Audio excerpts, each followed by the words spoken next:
दाये सात षष्ठरंध्रे वा व्यये वा बलवर्जिते पापदृष्टे पापयुक्ते च दुष्पाद जीवः निकृत। तो मित्रों, महर्षि पाराशर बृहद पाराशर होरा शास्त्रम के 62वें अध्याय के 62वें श्लोक में कहते हैं कि यदि आपकी जन्म कुंडली के अनुसार आपके ऊपर शुक्र देवता की महादशा में बुध देवता की अंतर्दशा चल रही हो और ऐसे बुध देवता आपकी जन्म कुंडली में दशानाथ से छठे, आठवें या 12वें घर में बलहीन होकर के बैठे हुए हो, पाप ग्रहों से दृष्ट हो रहे हो या पाप ग्रहों के द्वारा देखा जा रहा हो ऐसा बुध, या फिर पाप ग्रहों के साथ में ऐसे बुध देवता बैठे हुए हो, तो ऐसे बुध देवता आपके चौपाए जीवों का, अब चौपाए जीवों में पशुएं भी हैं या फिर चौपाए वाहन आदि भी हैं, इन सब का नाश कर देते हैं, हानिकृत। और 63वें श्लोक में कहते हैं कि परगे है निवासश्च मनोवैकल्य संभव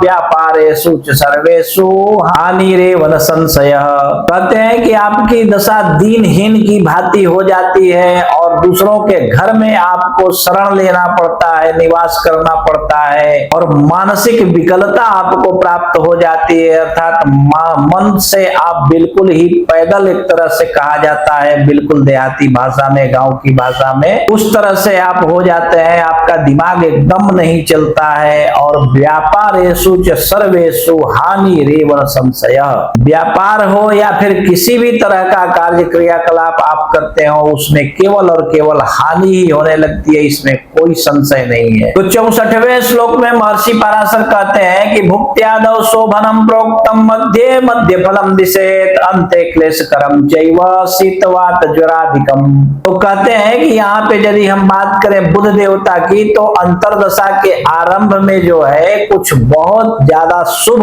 फल प्रदान करते हैं, परंतु मध्यकाल में, जैसे मान लीजिए अगर 3 महीने की अंतरदशा आवे तो 3 महीने से जो पहला महीना होता है उस पहले महीने में आपको बहुत ज्यादा शुभ फलों की प्राप्ति, अनेक प्रकार की सफलता प्रदान करते हैं ऐसे बुध देवता, परंतु मध्यकाल में यानी दूसरे महीने में मिले जुला हुआ फल मिलता है, कभी लाभ कभी हानि, कभी काम बनना कभी न बनना, इस तरह का फल देते हैं बुध देवता। परंतु कहते हैं कि अंते क्लेश करम चैव शीतवात ज्वराधिकम, परंतु दशा के अंत में अर्थात तीसरे महीने में बहुत ज्यादा कष्ट एवं पूर्वोक्त प्रकार से अशुभ फल ही प्रदान करते हैं, जैसे शीत ज्वर, वायु का बुखार हो जाना, अनेकों तरह की पीड़ा जो है ऐसे बुध देवता आपको प्रदान करते हैं। और आगे कहते हैं कि सप्तमाधीश दोषेण देह पीड़ा भविष्यति तद दोष परिहारार्थम विष्णु सहस्त्रकम जपेत। मित्रों, महर्षि पराशर यहाँ पे 65वें श्लोक में कहते हैं कि यदि ऐसे बुध देवता सप्तमेश हो, अर्थात सप्तम भाव के स्वामी हो, या उस सप्तम भाव के स्वामी के साथ में ऐसे बुध देवता का कोई संबंध बनता हो, तो निश्चित रूप से देह पीड़ा भविष्यति, अनेकों प्रकार के शारीरिक कष्ट, शारीरिक व्यथा, शारीरिक रोग से आप ग्रसित हो जाते हैं और अनेकों प्रकार की पीड़ाएं आपको होने लगती हैं और स्वतः ही होने लगती हैं, जिसके वजह से आपको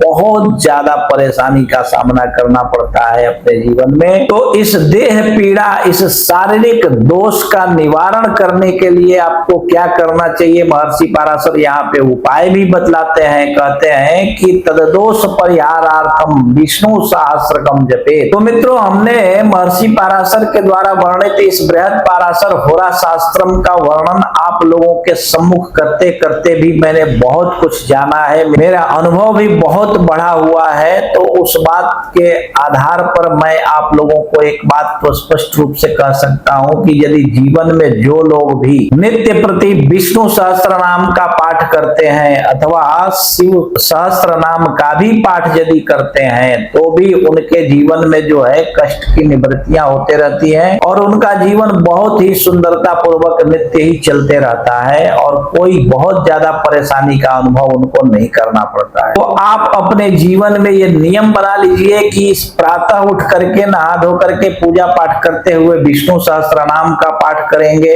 और सायंकाल में शिव सहस्त्रनाम का पाठ करेंगे। तो इस तरह से आपके जीवन की सारी बाधाएं जो है वो नष्ट हो जाएंगी, आपके जीवन में कोई कष्ट नहीं आएगा। ठीक है, तो इसी प्रकार आप अपनी कुंडली भी देख लीजिए और स्वयं की कुंडली से स्वयं ही देख करके अपने विषय में आप जान सकते हैं। और यदि इसके बाद भी आपको आपकी कुंडली समझ में न आ रही हो तो आप अपनी कुंडली किसी कुशल श्रेष्ठ अनुभवी विद्वान ज्योतिषी को दिखाइए। और कोई श्रेष्ठ विद्वान यदि आपको आपके आजू बाजू में न मिले तो आप अपनी कुंडली हमें दिखा सकते हैं। आप देश विदेश कहीं भी रहते हो, फोन कीजिए और फोन पर अपॉइंटमेंट ले लीजिए। अपॉइंटमेंट कंफर्म होने के बाद फोन पर बातें करते हुए हम आपके साथ में स्वयं ही आपकी कुंडली देख करके आपको एक एक बात विस्तार पूर्वक समझाकर बतला देंगे। फिर चाहे उसके लिए समय कितना भी लगे या फिर आपके प्रश्न कितने भी हो, कोई मैटर नहीं है, आपको एक एक बात विस्तार पूर्वक समझाकर हम बतला देंगे। ठीक है।